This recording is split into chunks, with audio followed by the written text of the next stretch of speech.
Not much camber on the track here, and Bayliss holding Craggill at bay, and that's very important because it's very hard to get past on this circuit. As we saw in the opening race, these two riders so evenly matched. Steve Martin on the Ducati in third. Fourth placing is Willis on board machine number 68.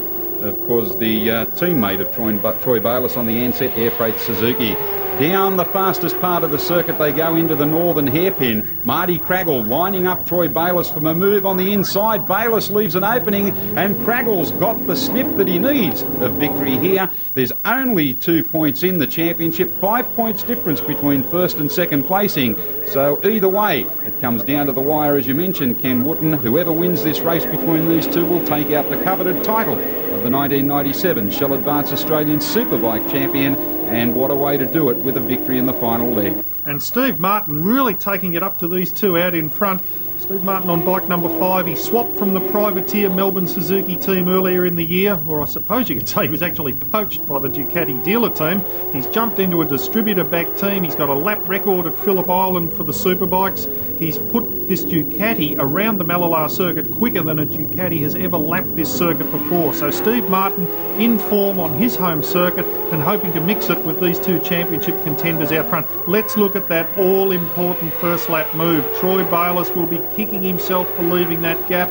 Marty Craggill saw the opportunity, deep under brakes, and through he went. There's Mark Willis on bike 68, Bayliss' teammate. Beside him, Ben Archibald on bike 69. And we have a race within a race here because Ben Archibald on the Melbourne Suzuki is fighting for the honour of top privateer with David Emerson on bike number 11. There's Archibald going past Mark Willis. Now, Mark Willis on the distributor-backed Ansett Air Freight bike, Archibald as a privateer. Now, Archibald is trailing Emerson in this privateer championship, so he's got to get us up as far as he can to get as many points to overhaul the Victorian. Let's look on the replay. Benny Archibald rode for the Ducati team last year, basically has swapped positions with Steve Martin, and very smooth, and that's a great effort from a privateer. Certainly is. Benny Archibald, one of the most likeable riders in the Shell Advance series, and certainly enjoys his racing through and through. Not only have we got the battle for first and second in the championship, but we've also got a very tight tussle for the minor placings, third through to about fifth or sixth placing.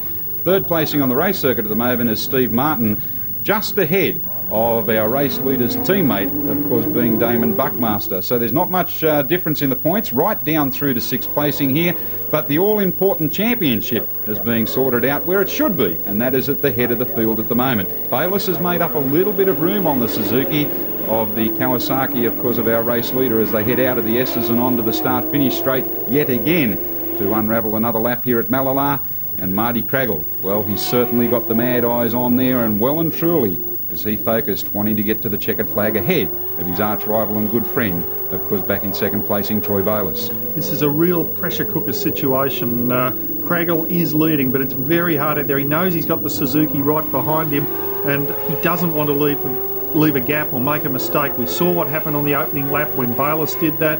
We saw in the opening race here this weekend when the riders were pressuring each other. It was all important to close the door, as they call it in superbike racing. Make sure that your opponent can't get a sniff, can't get the front wheel up beside you, can't put pressure on. Now, Marty Craggill will be trying as hard as he can to get away from Troy Bayliss, to get that psychological advantage, break the string as we call it. While Bayliss is able to clamp to the ducktail of the Kawasaki, he knows he's got hope if there's only 1 or 2 bike lengths in it. If Craggill can open that up to 10 bike lengths, then Bayliss's spirit may be broken. Look how they're using all the front straight right out over the white line as they sweep through what is quite a daunting turn 1 here. There's a little bump on the inside. It's important to get your line right, or you can end up over the ripple strips, and then you're in no man's land. Round this very flat, there's no camber on turn 2, so it's very difficult to get around there. Here's a replay of Troy Bayliss. Look how he's got that bike cranked over. Any further, it'll have the handlebar touching the bitumen. Well, I think you'll find that's the last thing that he wants to do, as he's now closed up that gap on Marty Craggill, who seems to be able to pull out a couple of bike lengths over Troy Bayliss in the faster part of the circuit. But when it comes to braking, as we see there again, a graphic description of the way Bayliss certainly likes to slide this bike, especially into the right-handers. He's very, very comfortable in making sure he gets all of the weight over the front wheel and just lets the back wheel do what it wants to do. as they head down the back section again through Nissen Curve and down into the Northern Loop. Look for Bayliss hard under brakes again, a little bit straighter that time. Actually has the chance of poking his nose up the inside of Marty Craggill there, but Craggill quick on the power, as to as Bayliss. Both these riders trying as hard as they possibly can. Coming down into the S's again to, oh, look at Bayliss sideways yet again.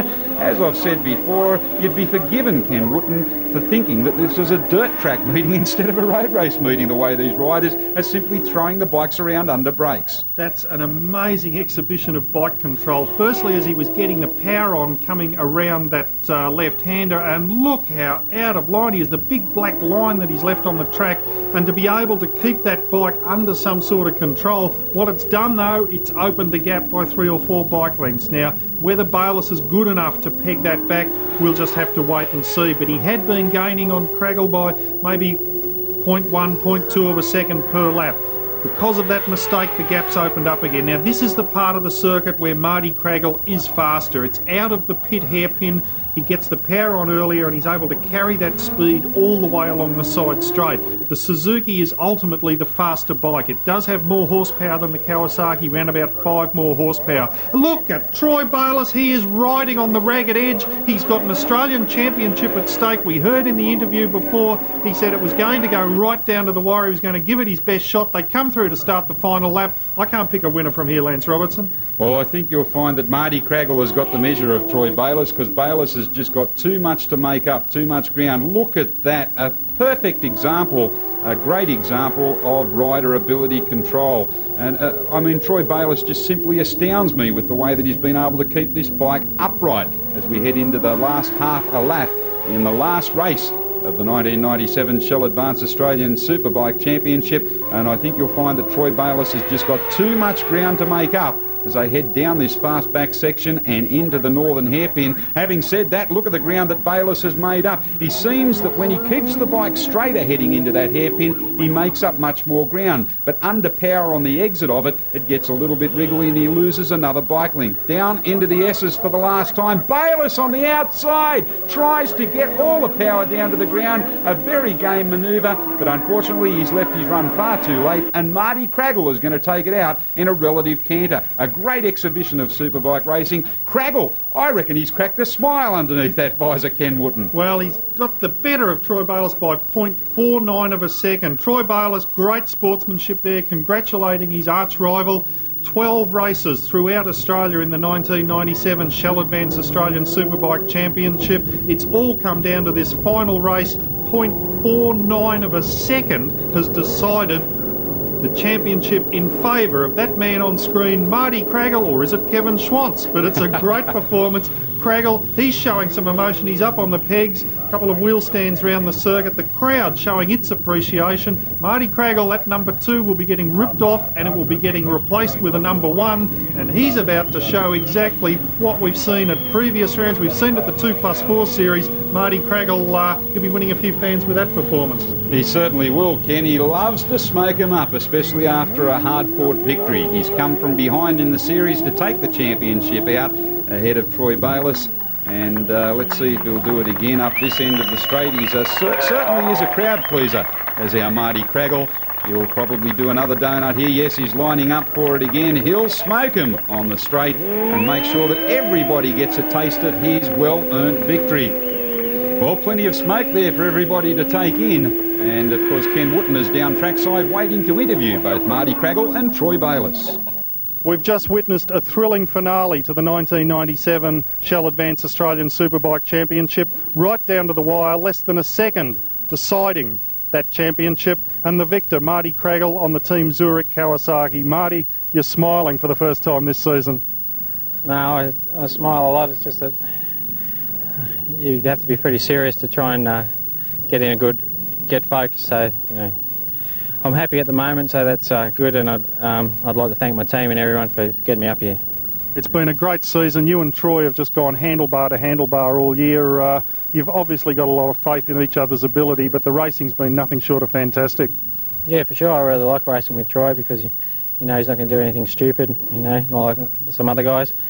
And, you know, it lets you concentrate on your riding. And it was a good championship. It was sort of all over there for a while, but I got lucky and it worked out well.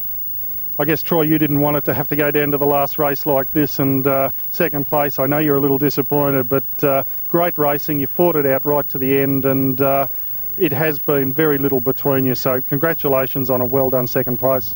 Thanks a lot. It's been a pretty hard year and didn't quite turn out right, but I'm happy anyhow. And Answered Air Freight and Suzuki put in a big job, and didn't quite happen, but anyhow, we're pretty happy.